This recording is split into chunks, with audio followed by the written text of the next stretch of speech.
I guess so today share ko lang itong potential airdrop na to, and in terms of mga backers nila dito, as we can see, itong Paradigm, one of the well-known in terms of research-driven na technology investment firm, as well as itong si Coinbase. As we all know, majority of recently approved na ETF is that ito yung pinaka-custodian nila. Dragonfly as well, Nascent, Skylar Capital, and Ethereal Ventures, no, kasama din dito yung Robot Ventures. So recently they announced a potential airdrop. So if we read these details, 21 hours ago kakalabas lang din to. And ito guys, free lang naman ito i-mint under OP. So nakapag-mint na rin ako dito, it's free lang naman to. Yung mga official links na ito guys is that ilalay ko na lang sa description ng video na to para mapuntahan nyo. And bago tayo dito mag-start for the discussions is that kung hindi nyo pa na-like itong video na to, please like this video first, subscribe nyo yung YouTube channel natin, turn all the bell icon para ma-notify kayo dito sa mga updates natin na ginagawa sa ating YouTube channel. Punta muna tayo dito guys, no? So nasa portfolio overview ako dito guys. And again, itong video natin today is just for ideas lang for our friends. I just sharing my opinion lang dito. And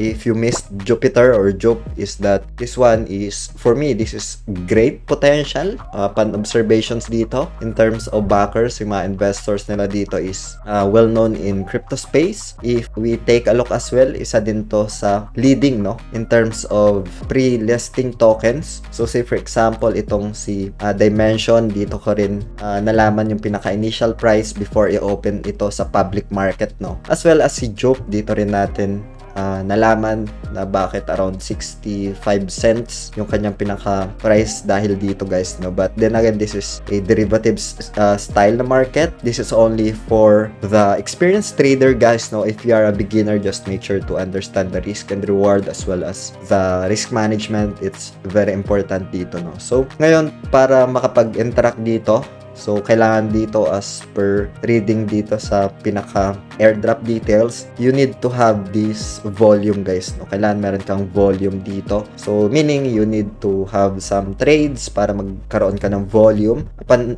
checking din dito, if we can see itong pinaka dashboard na to, meron ditong pinaka claim. And sa pinakababaan dito yung roadmaps nila in the next coming days, no, kasi wala pa yung dashboard for the farming boost, no. Meron silang farming boost at doon makakalculate yung pinaka airdrop, no, yung pinaka rewards na may kiklaim. So how it works nga ba dito guys, just want to summarize lang ito. If you just created an account dito, ilalay ko na lang yung pinaka-official link nitong platform na to sa description ng video na to guys, no, para mapuntahan nyo at para na rin makaiwas sa mga phishing links. So if gusto nyo dito mag-interact is that yung kaya nyo lang dito i-risk kasi this is derivatives style guys. Again, I always keep mentioning this na itong video na to is just for ideas lang and does not qualify as an investment or financial advice. For me, this is an opportunity on my end if I want to participate dito and receive a small part of tokens if ever man na i-launch nila yung yung airdrop guys, no. So for now, punta ka lang dito sa equity mo, and then pagkatapos nyan, if you can see meron ditong pinaka-earn, select mo lang to.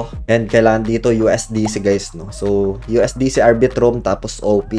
So under OP blockchain tapos under Arbitrum blockchain guys, no. So medyo small lang yung fees kasi pag Ethereum medyo malaki. So other options dito guys, so say for example, select natin to tapos dito, ayan, as we can see Arbitrum tapos Optimism. Ethereum, masyado malaki yung fees dito, hindi ko sinelect to. So for Optimism, merong option dito for USDC and USDC, pero ito USDC guys, no. So other exchange, I think meron naman dito. If for example maglagay ka dito ng USDC, so yung dalawang yan yung pwede dito.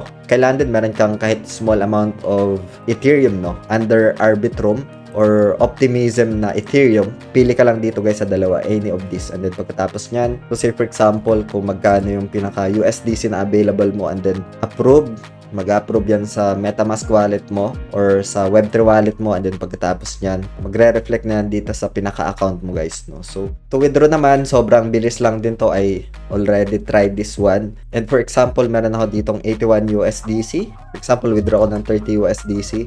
Madali lang naman siya, no, confirm, and magre-reflect na yan sa account mo. So simple as that guys. And to build up naman dito ng volume, punta ka lang dito sa trading tab, and then pagkatapos nyan, say for example, buy and sell, no? So, sa buy naman, meaning pag tumaas yung presyo ng isang asset, magkaka-profits ka. If bumagsak, magkaka-loss ka dito. Same goes with futures, itong features na ito.